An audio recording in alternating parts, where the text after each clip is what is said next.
Hi, I'm Yulia, and this is Burning Questions. The topic that set the internet on fire today and this week is what is going to happen to Europe now, economically and geopolitically. Today, with me, I have Cormac Smith, who is going to help us answer this question.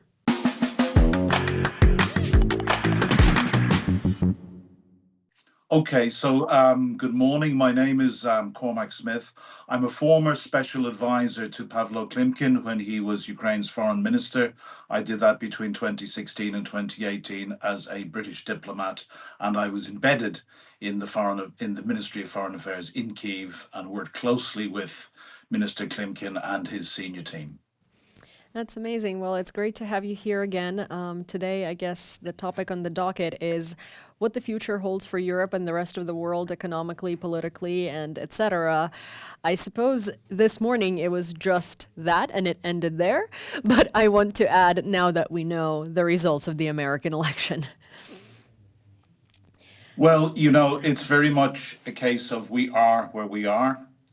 I have been saying from the very beginning of this year, in fact, I think on my first ever interview in 2024, I said that I believed, regardless of who won the US election this year, that the United States was likely lost to Europe as a reliable defense partner. It is time that Europe learns to stand on our own 2 feet. We should have put our industries on a war footing at least 2 years ago, 3 years ago now, with the full-scale invasion of Ukraine. We didn't, we dithered. There is signs that we're starting to do it now, but this takes time. So this is spelling a massive challenge for Ukraine, a massive extra challenge for Ukraine, but a massive challenge for Europe as well. But Do you think we can look at South Korea as a reliable partner? It looks like South Korea has very swiftly shifted its stance on helping Ukraine, and I have been looking into this issue, but obviously, I'm so far removed from South Korea and being able to tell any like longevity of this partnership, but it looks like South Korea is very happy to start working closely with Europe in the defense sector and working with Ukraine now that North Korea has joined the effort of Russia to invade Ukraine. look, I think we can expect good support from South Korea. What we have we have a North Atlantic alliance, which effectively makes up most of what I call the civilized world, and I don't mind using that term. And we have always had very close relationships with those countries on the Pacific Rim: South Korea, Japan, also Australia and New Zealand. Donald Trump has said that he will end the war in Ukraine in 3 days. He won't. He won't end it in 3 months either. But Donald Trump is clearly not interested in the old bipolar world. He has threatened to take the United States out of NATO. And, he puts himself forward as a deal maker. So he likes to make individual deals with different countries, regardless of the particular allegiances that they have.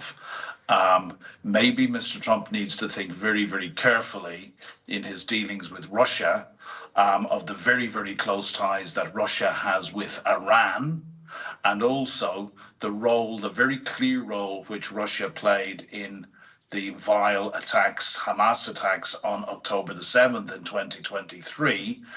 The world seems very happy to talk about Iran's involvement in that, but not Russia's involvement. They go hand in hand. We have got to now remember that we are dealing with an axis of evil, which is spearheaded by Russia, including Iran, North Korea, and also China.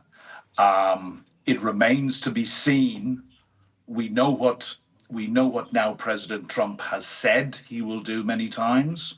We know what some of his closest advisors have told us that what he will do and what he wanted to do before.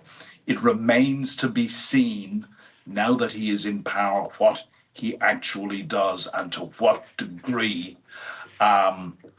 other partners around the world can prevail upon him to stay in the game. But, most importantly, Europe needs to step up and absolutely, could come back to your question, we need to look to new and stronger partnerships with the likes of South Korea and Japan in particular. Yeah, I think that we need to be focusing on that part of the world as well. Well, I mean, economically speaking, what do you think is going to happen within Europe? Well, there are so many parts to this, right? I feel like it's an impossible question as of today, right? Trump also threatened to take the United States out of the G7. It looks like the world geopolitical and economical dynamics are going to be shifting significantly because if Trump does what he says he will do, and I find it very funny when people say that he says a lot and does very little because all of his policies have been implemented in Trump supporting states where MAGA officials have been at the helm. So it's not necessarily that he doesn't do it, his government does. So if these types of things are implemented and he does take the US out of the G7 and he does take, that all of these alliances start crumbling, what do we think is waiting for us economically and geopolitically? Let me come to answer your question specifically in a moment, but let me reinforce something you said. I have very, very little.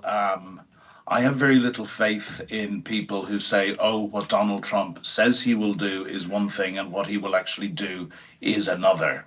I believe that what Donald Trump has said he will do is exactly what he will do, and we have to remember that in his first term in office, he was greatly constrained by those around him, including people like John Bolton, who, tells a story of being in the back of the limousine on the way to a NATO meeting, and in the back of the limo, President Trump wanted to pull the US out of NATO at that very meeting. He was only prevented doing that because he was prevailed upon by, among others, John Bolton, who was his national security advisor at the time. Trump has learned from his mistakes. He has cleaned house. And I think what we can expect is that all his key positions will be filled by Trump loyalists. And by that, I mean yes men and yes women. So that is the first thing. The second thing is in terms of where our alliances go. Somebody said recently, Europe, if we include the UK, let's forget about Brexit. But if we include the UK, you're talking about a bloc of over 500 million people, of some of the wealthiest countries on earth. And that bloc of over 500 million people that probably has a combined GDP between 12 and 15 times that of the Russian Federation, which has a population of 140 million, and a economy smaller than that of Italy's, it seems kind of preposterous that Europe cannot fully defend first 40 million Ukrainians, but second, secure our own borders. We can, but we have become soft, and we're at 1 minute to midnight. And the biggest message I have today is Europe needs to wake up, because we need to stand on our own 2 feet. We cannot rely on America any longer. Well, that's also one of the things that I wanted to say is Europe can, but will Europe? Because, it doesn't seem like the threat of Russia is being taken as seriously. We have people like Scholz standing up and saying that, we should just negotiate with them at this point and freeze the conflict, which Germany is one of the highest contributors to the European GDP, right? And one of the highest contributors to the European defense capability. So that's a huge issue right there. And, given Germany's previous ties to Russia, I feel like a Trump presidency only opens up the room for them to say, well, let's negotiate.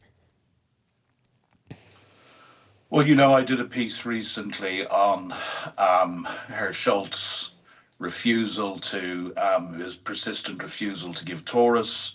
He was the first major NATO country to come out in opposition to the part in President Zelensky's peace proposal, which included, a clear path to NATO membership. Look, we can only speculate as to what is in Herr Scholz's head. Yeah. You know, it could be this deep-seated German guilt, which I have learned exists towards Russia for the atrocities carried out by the Nazis in the Second World War. Only that doesn't make sense because it was Ukraine and the Ukrainians who suffered most under the Nazis, not the Russians. Yeah. It could also be a misplaced clinging on to the now discredited policy of Wandel durch Handel, change through trade, which Germany pursued with Russia for over 30 years. You know, not only Germany, all of us, or many of us, thought naively in 1989, 1990 that it was the beginning of a new world and a free Russia would now embrace democratic ways. That was never going to happen. Or it could simply be that, you know, Herr Schultz is in some way in thrall or in hock to Putin. We will never actually Yeah. know. I mean, But yeah, sorry, go ahead. no, after you, Yulia, please. Well, I guess, today is a very difficult morning to be someone who's Ukrainian and also someone who's spent half of their life in America. And it's very hard for me to stay optimistic, right, on both. And I know that usually I try to stay level headed and I try to have like positive discussions from an angle that could be and from an angle that I guess a lot of people are not considering. But I think like what I want to talk about, right, as we all talk about the fact that Europe can, and I know Europe can, especially if we enter a wartime economy, which is something that we should have done a long time ago, but we didn't. But do you genuinely believe that Europe will? Do you think we should be expecting seeing Europe picking up sort of like the slack and trying to match the United States in what the United States is providing? Yulia, I wish I could say that I have confidence that Europe will, but I don't have that confidence. I have more hope than expectation at the moment. I'll start with my own country, which is the United Kingdom, not Ireland, where I was born, but the country that I live in and where I've served the government. And, we have a new government, which is early signs are, although the warm words are there, the actual commitment to Ukraine and to defense spending is maybe not as strong as it was under the last government. We will see how today's developments affect that. I would still like to think, and my Ukrainian friends still tell me, that Britain has been consistently Ukraine's greatest friend. And I know that, right at the start of the war, senior Ukrainian diplomats were telling me it wasn't just what Britain gave, but it was Britain's leadership behind the scenes in Yeah. marshalling other countries to support us. The main leadership in Europe at the moment seems to lie in the Baltics and in Poland. And, I've been saying for many, many years, since 2016, actually, when I first went out to Kyiv to work for the Ukrainian government, that we need to see Russia through Ukrainian eyes and through the eyes of others in the eastern neighborhood, the Baltics and Poland, for example. And we need to give these people more respect. There's an almost colonial attitude towards these Eastern Europeans who maybe aren't as developed or as sophisticated as we are in the West, which is, I find, quite frankly, insulting and very, very hard to take. So we need to start really respecting the Eastern Europeans more. But therein may lie another fear of Herr Schultz, because there is a very clear direction of travel where the center of gravity of Europe and the European Union is moving east as well, and that's maybe not going to suit Herr Schultz. But it is this belief in a reset of relations that will clearly never happen, and it is the failure to learn the lessons of history, and it is the failure of European countries to learn the lessons of the last 35 years, just going back to 1989. But most importantly, it is the failure to learn the lessons of the Second World War. And we are if I can say it, we really are at 1938 at the moment. And we can go one of two ways.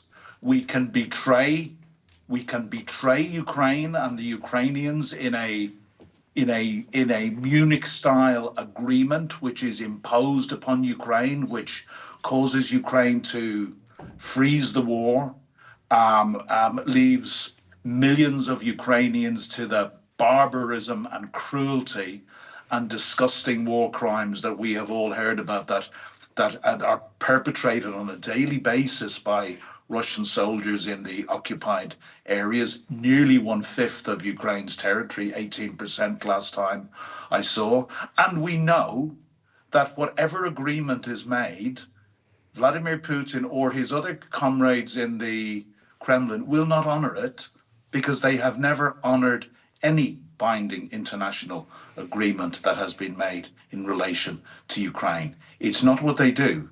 They do not operate with integrity. They lie on an industrial scale. And if this war, if a freeze is imposed on Ukraine in this war, Russia will use that freeze to rebuild, because they have been severely impacted. Recent figures, they have lost or had seriously wounded and taken out of the battle over 700,000 Russian soldiers. And again, just to put that in context, that is 700,000 in, it will probably be 750,000 by the end of 3 years. In 10 years in Afghanistan, the Soviet Union lost 15,000 in 10 years. And that was seen as a huge defeat and humiliation for the Soviet Union. 15,000 in 10 years compared to 750,000 in 3 years. So, the other thing that I've got to say is, Russia may be far closer to collapse than they would like us to realize. And, it really has been for some time now, it has been time for Ukraine and its allies to put the boot in. But we won't allow Ukraine to put the boot in. That boot, among other things, is Storm Shadow and ATACMS and the other long-range missiles that Ukraine has a small number of, but is not even allowed to use against military targets. I have got to say, and I was originally a great supporter of Joe Biden. I have been sickened and I have been disappointed.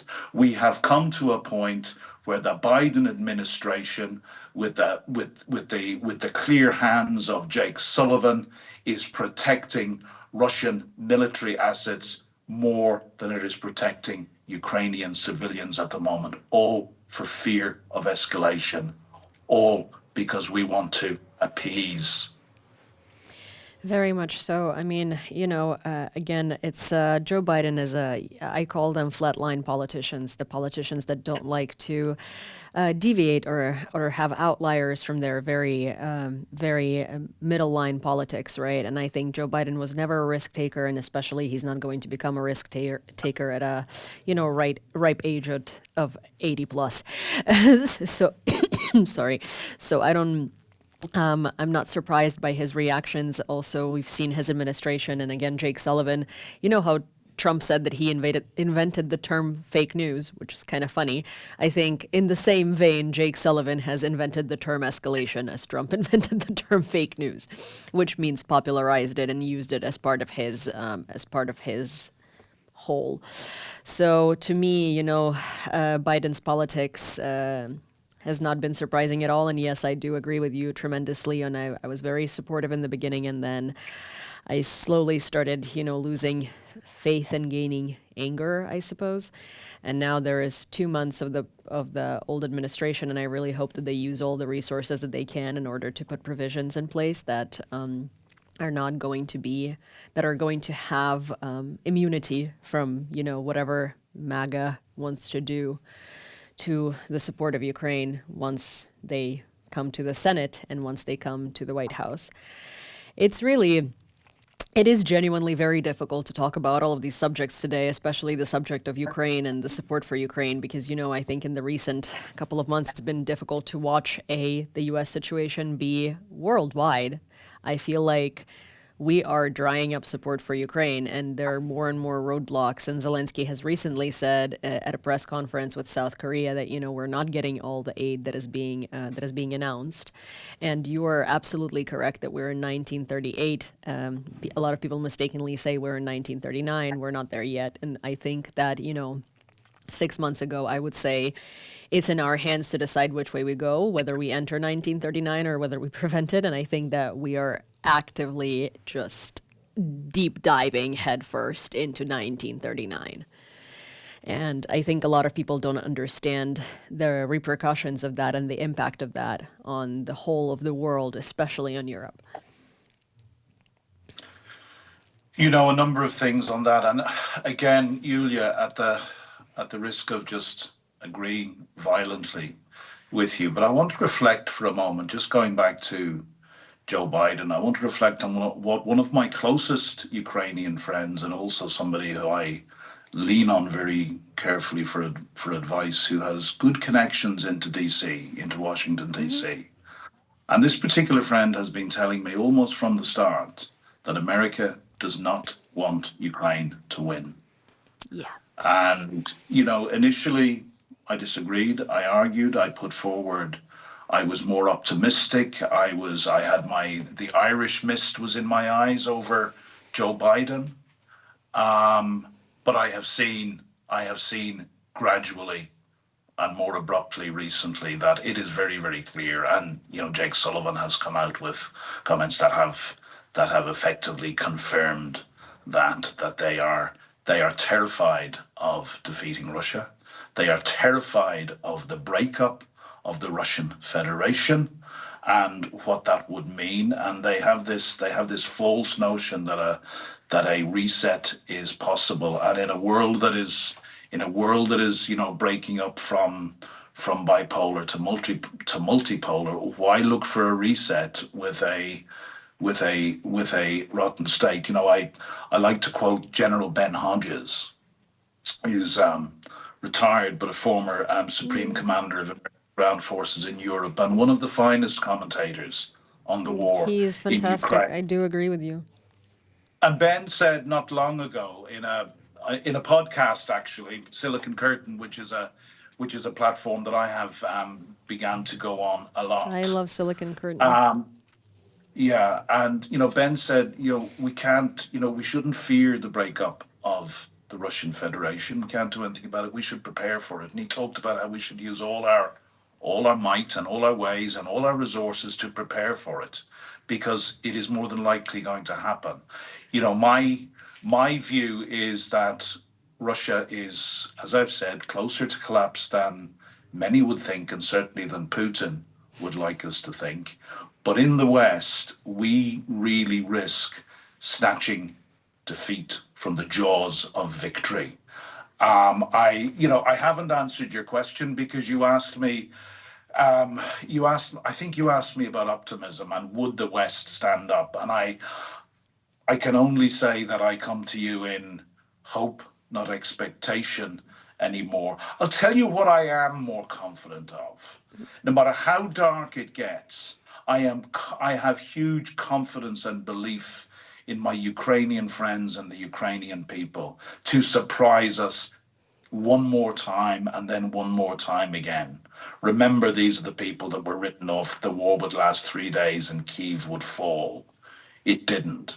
And I learned in the 2 years that I was out there, there is something really, really special about the Ukrainian people and the national spirit in Ukraine. And I started saying in maybe speeches or op-eds or articles I was writing or in conversations I was having, I said, Ukraine needs its allies. And this was 2016, 2017, when what we needed mainly was we weren't giving them military support for the war in Donbass, but we were giving them people like me and aid in different ways. And I said, but yes, Ukraine needs her allies.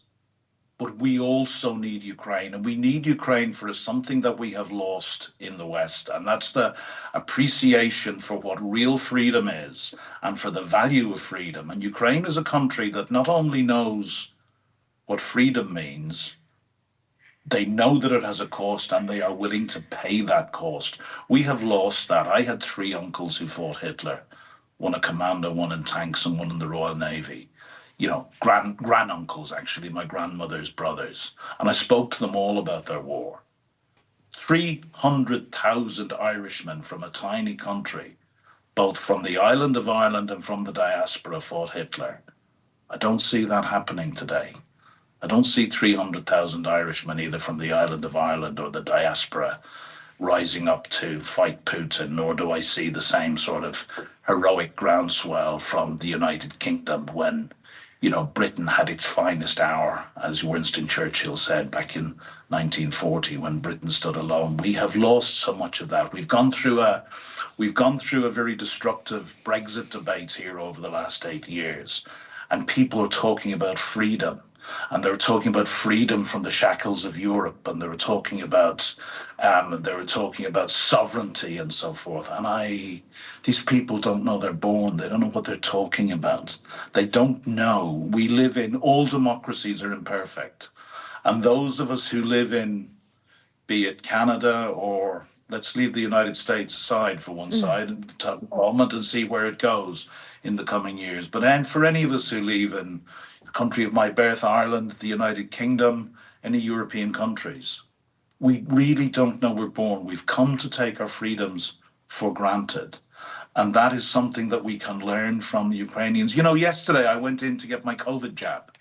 And I said to the lady, the doctor who was jabbing me, I said, "Oh, where are you from?"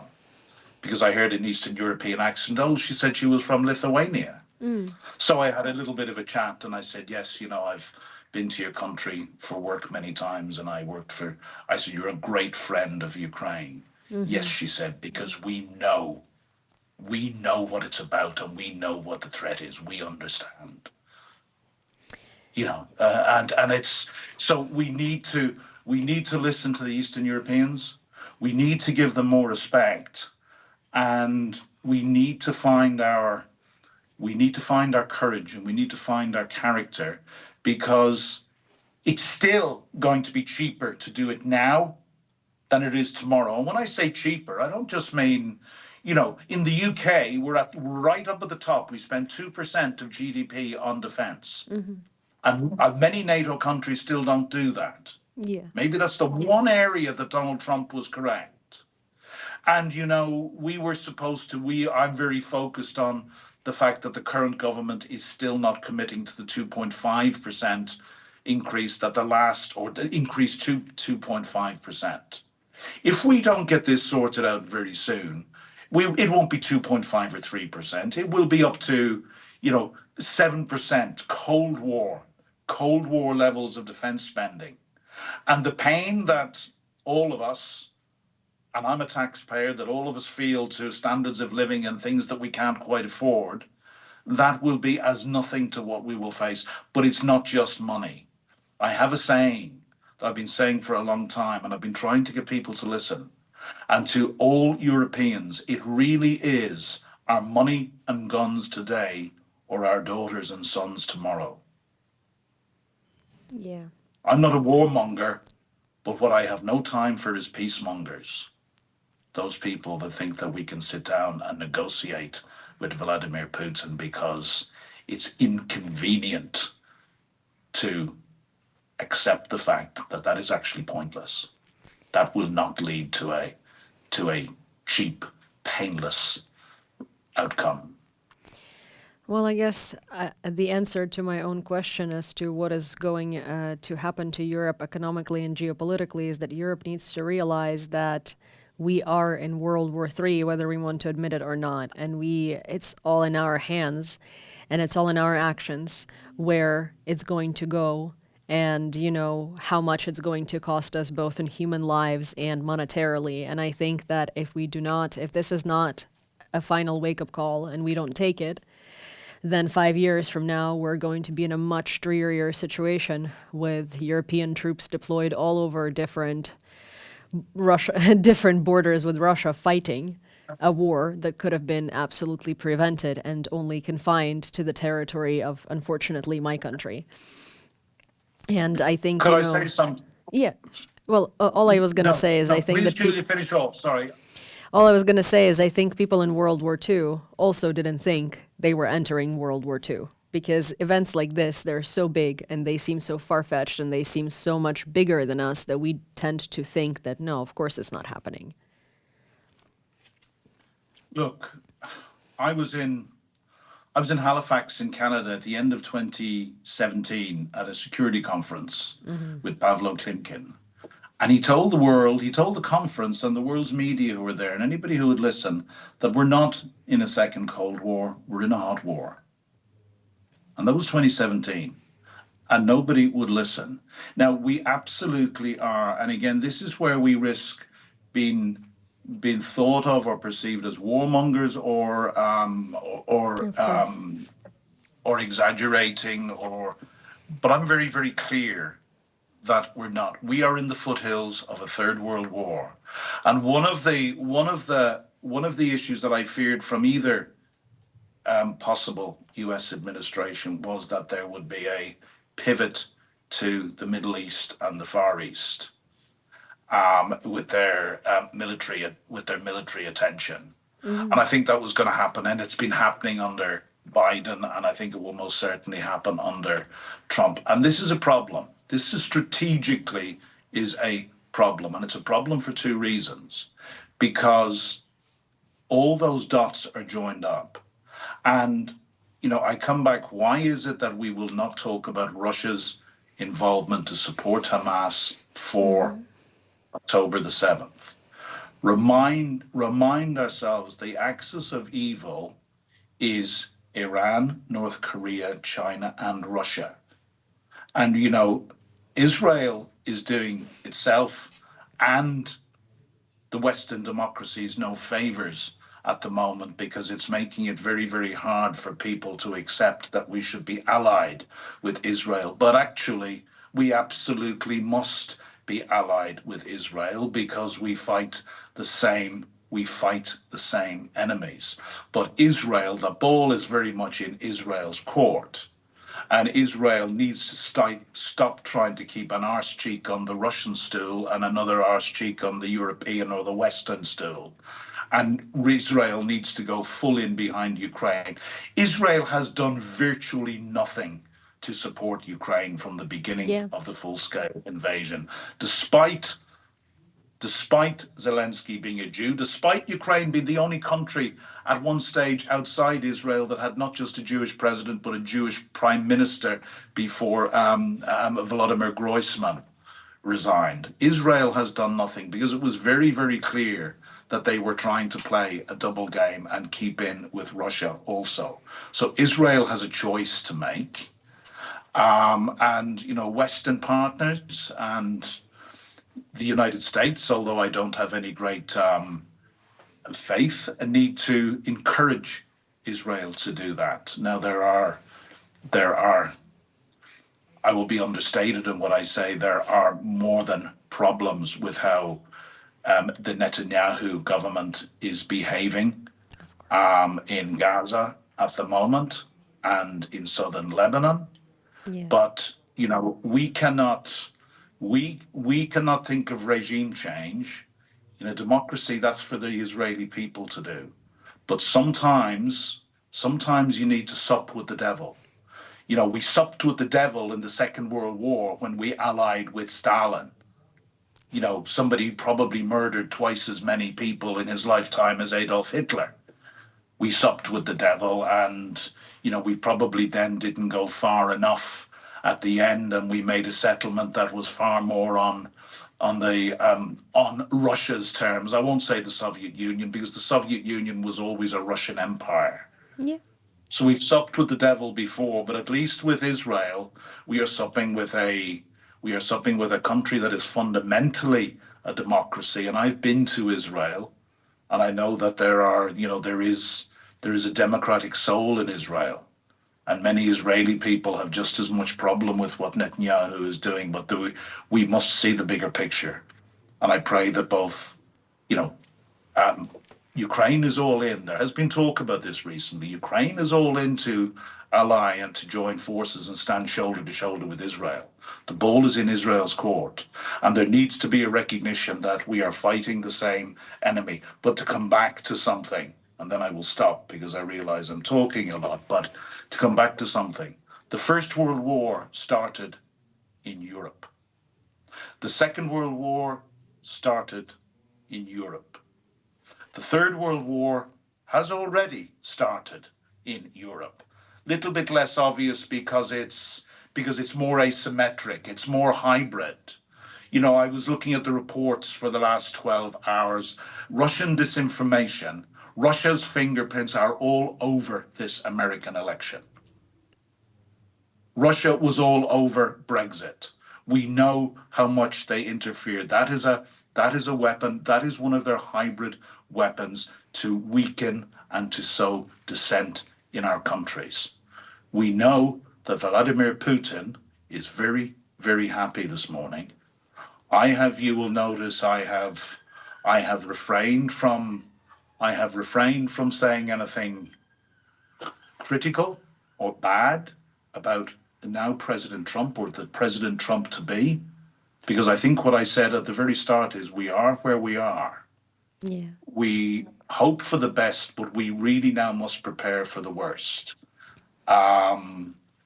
Because like you, Yulia, no war in history has been personal to me. My country had finished its wars by the time I was born, its wars of independence. My uncles had fought in the Second World War, which I learned about in history books. But this is a country that I fell in love with and where I made friends for life. And it never happened to me on my 60-second trip around the sun. I've probably visited 70, 80 countries. And something happened to me when I went to Ukraine, which never happened before or since in any other part of the world. Ukraine is special. Now, it was special to me. I was lucky. I fell among great people. I have friends for life there. But you'll see behind me, actually, there's a Ukrainian flag on the wall. It's the battle flag of the 43rd Mechanized Brigade.